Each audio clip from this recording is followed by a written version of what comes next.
Èyí ni ètò Iri Owuro, níbi tí a ti ń yiri ọ̀rọ̀ Ọlọ́run wò láti lè dàgbà sókè nínú ẹ̀mí àti fún ìtọ́ni bí a ti ń jáde lọ lójoojúmọ́.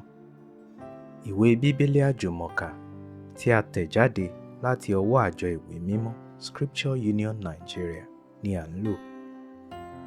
Bíbélì kíkà wa ní òwúrọ̀ yìí ni a ó rí nínú ìwé Jòhánù orí 16 ẹsẹ̀ 12 títí dé 14.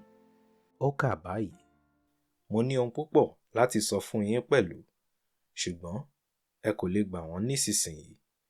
Ṣùgbọ́n nígbà tí òun, àní ẹ̀mí òtítọ́ náà bá dé, yóò tọ́ yín sí ọ̀nà òtítọ́ gbogbo, nítorí kì yóò sọ ti ara rẹ̀, ṣùgbọ́n ohunkóhun tí ó bá gbọ́, òun ni yóò máa sọ. Yóò sì sọ ohun tí ń bọ̀ fún yín. Òun ó máa yìn mí lógo, nítorí tí yóò gbà nínú ti èmi, yóò sì máa sọ fún yín. Ohun gbogbo tí Baba ní, tèmi ni. Nítorí èyí ni mo ṣe wí pé òun ó gbà nínú tèmi, yóò sì sọ fún yín. Nígbà díẹ̀, ẹ̀yin kì yóò sì rí mi, àti nígbà díẹ̀ sí, ẹ ó sì rí mi, nítorí tí èmi ń lọ sọ́dọ̀ Baba. Nítorí náà, díẹ̀ nínú àwọn ọmọ ẹ̀yìn rẹ̀ ń bá ara wọn sọ pé, kí ni èyí tí ó wí fún wa yìí? Nígbà díẹ̀, ẹ̀yin ó sì rí mi, àti nígbà díẹ̀ ẹ̀wẹ̀, ẹ̀yin kì yóò rí mi, àti nítorí tí èmi ń lọ sọ́dọ̀ Baba. Nítorí náà wọ́n wí pé, kí ni nígbà díẹ̀? Àwa kò mọ ohun tí ó wí. Jésù ṣáà ti mọ̀ pé wọ́n ń fẹ́ láti bi òun léèrè. Ó sì wí fún wọn pé, ẹ̀yin ń bi ara yín léèrè ní ti èyí tí mo wí pé, nígbà díẹ̀ ẹ̀yin kì yóò sì rí mi, àti nígbà díẹ̀ sí, ẹ̀yin ó sì rí mi. Lóòótọ́ lóòótọ́ ni mo wí fún yín pé, ẹ̀yin yóò máa sọkún, ẹ ó sì máa pohùn réré ẹkún, ṣùgbọ́n àwọn aráyé yóò máa yọ̀. Ṣùgbọ́n ìbànújẹ́ yín yóò di ayọ̀. Nígbà tí obìnrin bá ń rọbí, á ní ìbìnújẹ́, nítorí tí wákàtí rẹ̀ dé.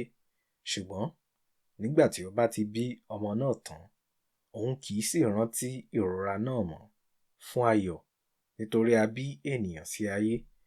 Nítorí náà, ẹ̀yin ní ìbànújẹ́ nísinsìnyí, ṣùgbọ́n èmi ó tún rí yín, ọkàn yín yóò sì yọ̀, kò sì sí ẹni tí yóò gba ayọ̀ yín lọ́wọ́ yín. Àti ní ọjọ́ náà, ẹ̀yin kì yóò bi mí léèrè ohunkóhun.